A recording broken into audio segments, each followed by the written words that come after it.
চাকরি চাই, কেউ চাই নতুন চাকরি, কারোর দাবি পুরনো চাকরি ফিরিয়ে দেওয়ার। চাকরিহারা শিক্ষক শিক্ষিকাদের পাশাপাশি ফের পথে নামলেন নতুন চাকরি প্রার্থীরাও। কিন্তু নতুনদের আন্দোলন দানা বাঁধার আগেই ভেস্তে গেল পুলিশের অতি সক্রিয়তায়। শুধু পুলিশ এসে হঠাৎ আমাদের ধাক্কাধাক্কি শুরু করলো। না, আমরা যাবো না। আমরা কেন যাচ্ছেন? আমি কিছু করেছি? না, এইভাবে করতে পারেন না স্যার।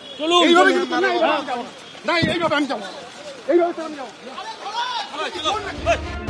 সোমবার বিকাশ ভবন অভিযানের ডাক দিয়ে করুণাময়ী থেকে মিছিল করেন এসএলএসটির নতুন চাকরি প্রার্থীরা।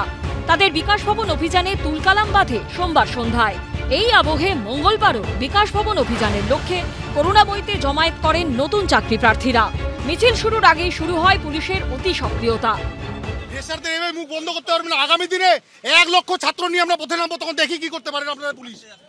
বলে দিচ্ছি, 1 লক্ষ ছাত্র নিয়ে পথে নামবো আমরা। কোনো প্রশ্ন ছাড়াই আমাদেরকে ধরে নিয়ে যাচ্ছে। আজকে যে অন্যায় হচ্ছে তার বিরুদ্ধে আমরা দাঁড়িয়ে আছি। আজকে আমাদের সাথে অন্যায় হয়েছে, আমরা 70-এ পরীক্ষা দিয়ে 77 কি করে পাবো? নতুন চাকরি প্রার্থীদের দাবি, এসএসসির পরীক্ষায় পুরো নম্বর পাওয়ার পরেও ভেরিফিকেশনের জন্য ডাক পাননি অনেকে। শিক্ষকতার অভিজ্ঞতার জন্য যে 10 নম্বর বরাদ্দ করা হয়েছে, তার ফলে অগ্রাধিকার পাচ্ছেন চাকরিহারা প্রার্থীরা। ওই 10 নম্বর বাতিল সহ একাধিক দাবিতে সরব হন নতুন চাকরি প্রার্থীরা। সরকার অন্যায় করবে, কমিশন অন্যায় করবে, আর এরা আমাদেরকে গাড়িতে তুলবে, চোরদেরকে বাইরে ঘুরিয়ে রাখেন। আমাদের দাবি হচ্ছে 10 নাম্বার বাতিল করতে হবে। 3 বছর 3 মাস পর জেল থেকে মুক্তি পেয়েছেন নিয়োগ দুর্নীতি মামলায় গ্রেপ্তার হওয়া প্রাক্তন শিক্ষামন্ত্রী পার্থ চট্টোপাধ্যায়। কিন্তু নিয়োগ জট এখনো খোলেনি, হয়নি সমস্যার সমাধান। তৃণমূল সরকার মেধার মর্যাদা দিয়ে কোনো পরিচ্ছন্ন ব্যবস্থার মধ্যে দিয়ে তারা কোনো নিয়োগ প্রক্রিয়া সম্পূর্ণ করতে পারবে না। তৃণমূল আর দুর্নীতি সমার্থক শব্দ। তৃণমূলের নিয়োগ তার মানে সেখানে জল বিক্রি। সুতরাং ক্ষোভ থাকবে, স্বতঃস্ফূর্তভাবে মানুষ তার প্রতিবাদ করছে। যাদের চাকরি হারিয়েছেন বা যারা চাকরির জন্য অপেক্ষা করছেন, তাদের তো কিছু আবেগ এবং যন্ত্রণা আছে।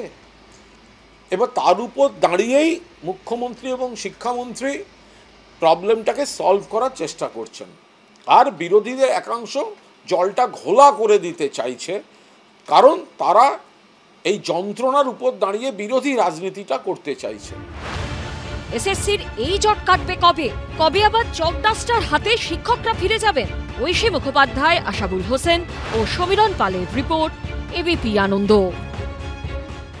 আমরা চাই অভিজ্ঞতার যে 10 নম্বর দিয়ে যে সরকার যে বৈষম্য আচরণ করছে, ফ্রেশার্সরা দীর্ঘদিন বঞ্চিত থাকা সত্ত্বেও তারা যে দিনের পর দিন বঞ্চিত হয়ে যাচ্ছে, আমরা চাই আমাদের যোগ্য অধিকার ফিরিয়ে দেওয়া হোক এবং আমরা একটা চাকরি চাই। আমরা সেই সব বহালে নিয়োগ আমাদের করতে হবে।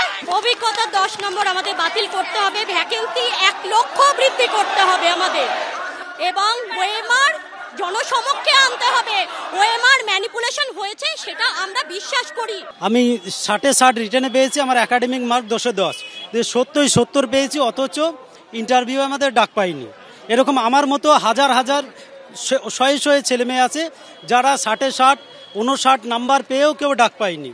আমরা যেই ফ্রেশার সেই বলে কি আমাদেরকে এই বঞ্চনা? আমাদের কমিশনের কাছে প্রশ্ন যে 70-এ পরীক্ষা হয়েছে, 75 কাট অফ গেছে, ফ্রেশারদের কি কিছুই তো থাকলো না। ভারতবর্ষের ইতিহাসে এটি একটি কলঙ্কিত দিন। শুধু ভারতবর্ষ না, পৃথিবীর ইতিহাসে এটি একটি কলঙ্কিত দিন। কেন? কারণ 70 নম্বর পরীক্ষা দিয়ে 75 কাট অফ, এটা কি মানা যায়? এটা তো অন্যায্য। আমরা ন্যায্য দাবি করছি, সম্পূর্ণভাবে অভিজ্ঞতা 10 নম্বর বাতিল করতে হবে। এবিপি আনন্দ, এগিয়ে থাকে, এগিয়ে রাখে।